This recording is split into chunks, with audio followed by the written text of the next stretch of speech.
I've been trying to understand the driving ideas underneath this globalist utopian tyranny that seems to be developing from the top down. And I think it's driven at least in part by this religious vision that I already described, that you have to construe culture itself, especially industrial culture, as the tyrannical father raping and pillaging everything in its way, which is an unbelievably dangerous way to think, too one-sided.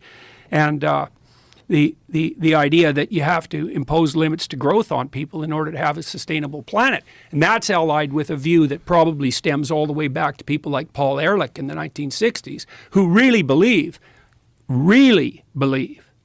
truly, that maybe the planet should only have 500 million people on it, or a billion, in relative poverty, or 2 billion barely scraping by, because otherwise they're going to be wrecking everything, and controlled by some top-down authority that makes bloody well sure that no one's consuming too much.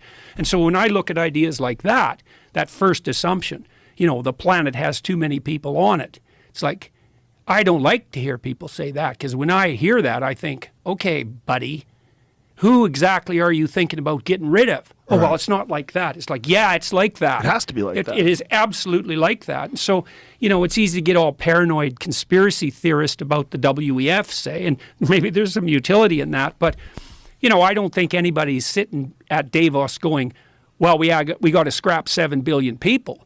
But if the underlying narrative is the one I just described, virginal planet, tyrannical patriarchy, and rapacious individual, and you believe, well, we're overpopulated, like Paul Ehrlich has believed since really literally the mid-1960s, then how is it not going to be that the policies that you craft stemming from that narrative are colored by the belief that there's far too many people? And like, I've really felt that I've been at war for the last 6 months.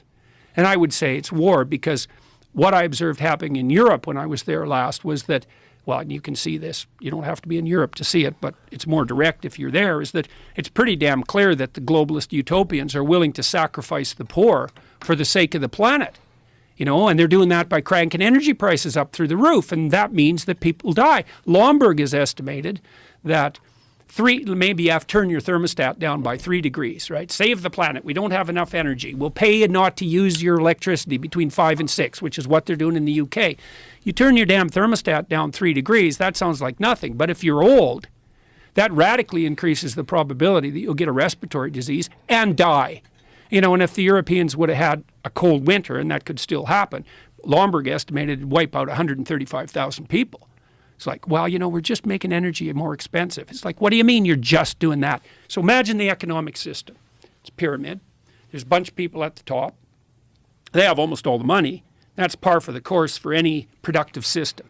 Any system that's productive ends up with a distribution like that. It's like a law of nature. And then you move farther down the pyramid till you get down to the bottom where most of the people are, and they're barely clinging on to the edge of reality, right? It doesn't take much of a crisis to tip them into death. And then you crank up energy prices. Well, what happens is you just take a bunch of those people at the bottom of the distribution, the poor that the left is so, hypothetically concerned with, and they're just done.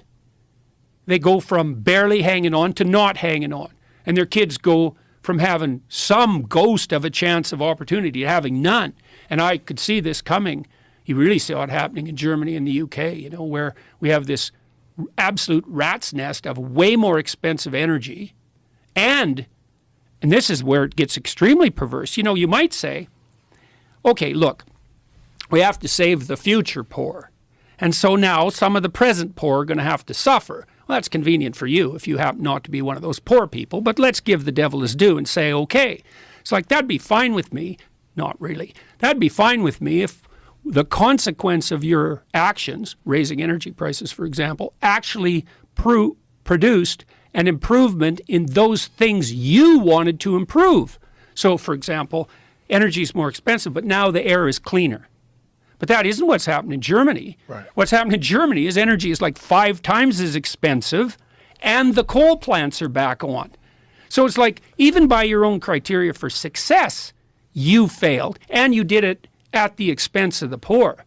And, the World Bank estimated, I don't remember how many months ago, it's probably 9 months ago, that we're putting 350 million people on the brink of starvation because we're cranking energy prices up.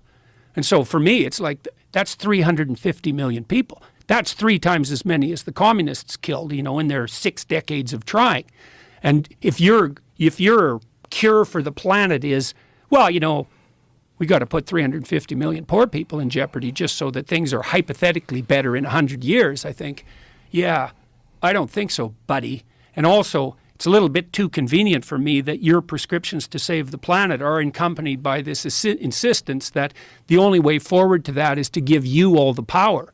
It's like there's a bit of a moral hazard in that, don't you think? It's like, I'm just saving the planet. Give me all the power. It's like, you want to save the planet, or do you want the power? And let's put the second one first, because the probability that you're a saint or the Messiah is pretty damn low. So that's the danger of the Davos crowd.